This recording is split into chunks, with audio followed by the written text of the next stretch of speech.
to spend 15 hours in airplanes all the time going back and forth to be giving a document that was not good enough. And so we'll deal by telephone, and they can call us anytime they want. Negotiations canceled. Special Envoy Steve Witkoff and Jared Kushner calling off their trip to Pakistan. President Trump adding, there's no leaders left in the country and no one who knows who's in charge.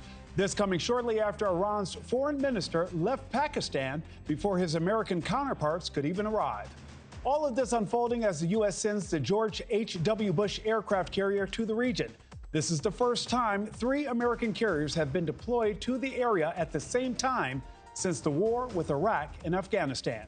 The ship bringing thousands of U.S. troops with it, sending a clear signal to Iran that the U.S. is ready to strike if demands are not met.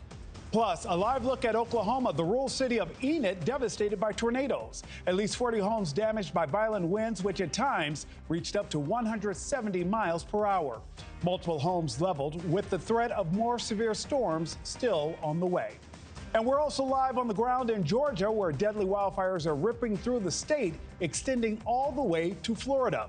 The evacuations we're seeing right now, with more than 35,000 acres burned.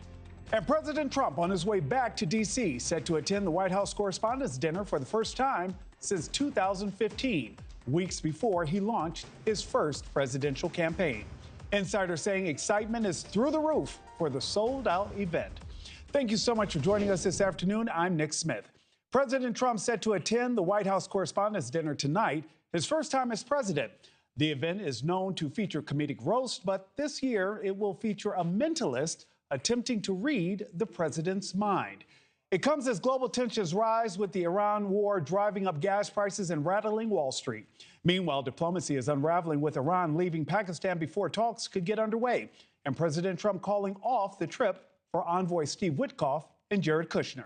NewsNation's Hannah Brandt is live at the White House with the latest. Hannah, good afternoon. Nick, good afternoon. The future of diplomatic discussions with Iran is really in limbo at this point. As you said, President Trump did call off that trip just earlier today, and he gave some new insight just a short while ago into exactly why he canceled the plans for the U.S. delegation. Essentially, the president says the current offer on the table from Iran just wasn't good enough to justify the time or the cost of the trip. He argues the U.S. really has all the power in these negotiations, but he did leave the door open to future engagement with Iran, saying that calling off the trip this morning already seems to be helping. Take a listen. They gave us a paper that should have been better. And interestingly, immediately when I canceled it, within 10 minutes, we got a new paper that was much better. That whole deal is not complicated. Iran cannot have a nuclear weapon. So you hear the president there emphasizing the top priority of the U.S. guarantees that Iran will not get a nuclear weapon. And he says Iran has offered a lot, but what he describes as not enough. The president also saying a major challenge of these negotiations has really been the uncertainty around Iran's leadership at this point, because he says Witkoff and Kushner weren't even meeting with the person in charge of the country. And while the president says he will meet with whoever runs the show, he doesn't even think Iran knows who that is. Nick? And a quick question. President Trump is set to attend the Nerd Prom this evening. What can we expect? Yep, that's right. His first time at the White House Correspondents' Dinner as president, as you mentioned. And the White House has told us that we can expect him to give an entertaining speech. We know he's worked with a comedian to write it, so there could be some jokes from POTUS tonight. And some are thrilled that President Trump is going to be in the room for this. As I said, his first time as president, it is a tradition for presidents to attend to support the freedom of the press. But of course, there's controversy, too. Dozens of journalists, in fact, signed an open letter saying that they oppose President Trump's attacks on the press and believe his attendance tonight is really a contradiction. They say they want the White House Correspondents Association to address that. So we'll see if they do so. But of course, alongside the president tonight, several members of the Trump administration are also planning to attend the dinner, some as guests at different journalist and organization tables. That includes people like Secretary of War Pete Hegseth and Stephen Miller.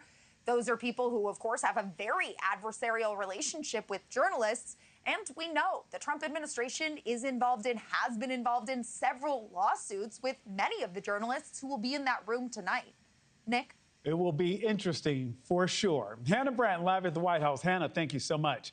Joining me now is political analyst and owner and president of Klink Campaigns, Matt Klink. Matt, good afternoon.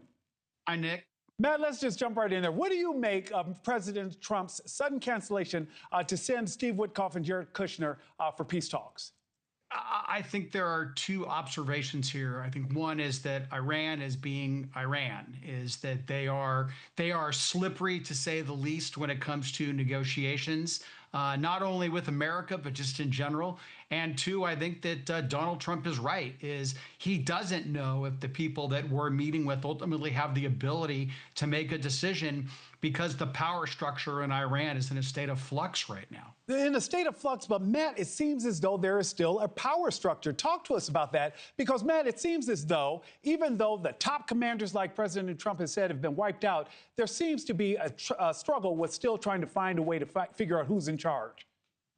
Look, Nick, I agree. The IRGC is really pulling the levers here, and they have their fingers not only into the military, but also into government and into the mullahs themselves.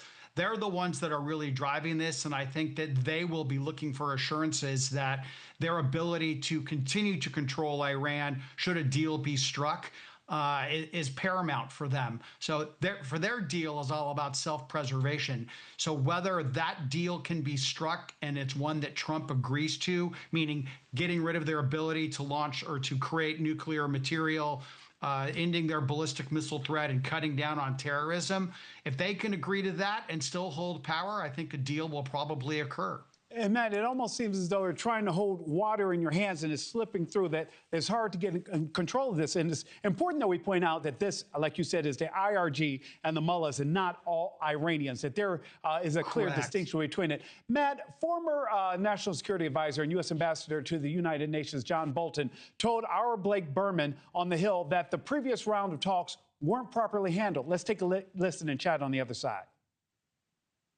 My position is I think it was a mistake to send Vance the first time. I don't think you use the vice president unless you're almost at closure and for some reason the president can't go. To say he's on standby as if somebody thinks that they're on the cusp of a deal, they're nowhere close to a deal. Why do you believe that? Because there are too many issues on which they're too far apart. To hold the ceasefire open indefinitely in hopes of solving a piece of the problem with this regime really gives the regime time to get up off its back, to recover, regroup, and get ready for the next phase. I mean, the whole thing is a blessing for Iran, I think, and a mistake for the United States. Matt, we both know that Ambassador Bolton has no love lost for Iran, and he and the president have often clashed. But is he right on this? You know, Nick, it's a tough one to call here because John Bolton is certainly, yeah, you're right. He is no friend of Donald Trump. He is certainly not involved in these negotiations. So it's to his advantage to say, well, I would have done it better so that he looks like the smart guy in the room. But he didn't fare any better with the Iranians, frankly, nor has anybody else.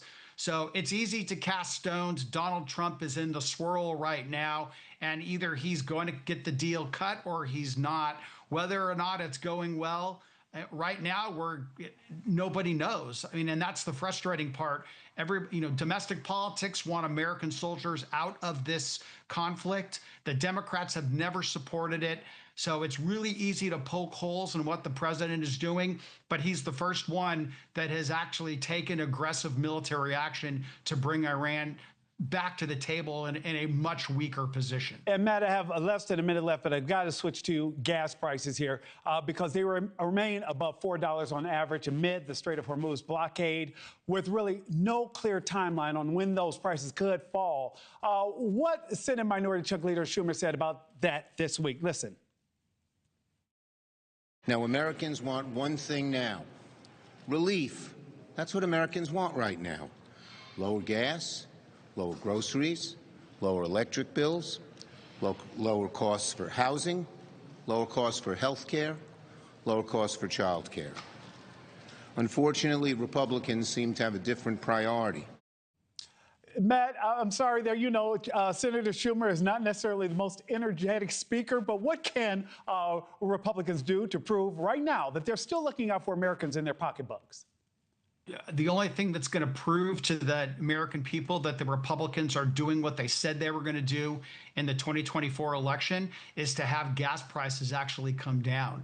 There are some things that the White House has done, but again, the American voting public, they don't care about the war in Iran from the standpoint of, geopolitical status.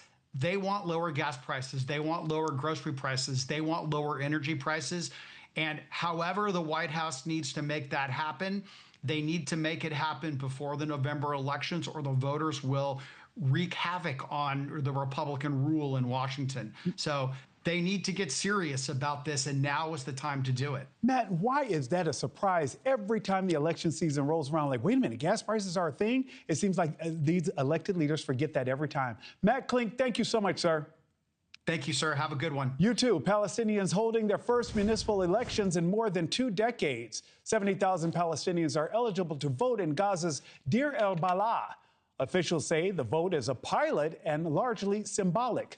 El-Balah is one of the cities not destroyed by Israeli strikes.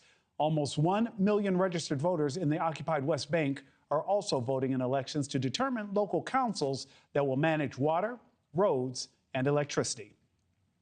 A U.S. Army soldier is accused of betting on the capture of Nicolas Maduro and winning $400,000 on the prediction site Polymarket. The soldier, who's been named as 38-year-old Gannon Ken Van Dyke, is now released on bond. Van Dyke, who is stationed at Fort Bragg, North Carolina, and took part in the Maduro operation, is charged with the unlawful use of confidential government information for the personal gain of theft of public, non-public government information, commodities fraud, wire fraud, and making an unlawful monetary transaction.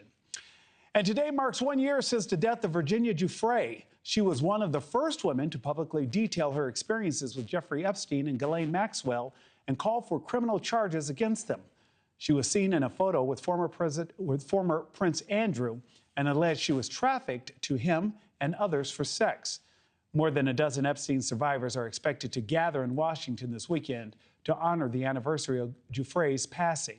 The 41-year-old mother of 3 took her own life at the age of 41.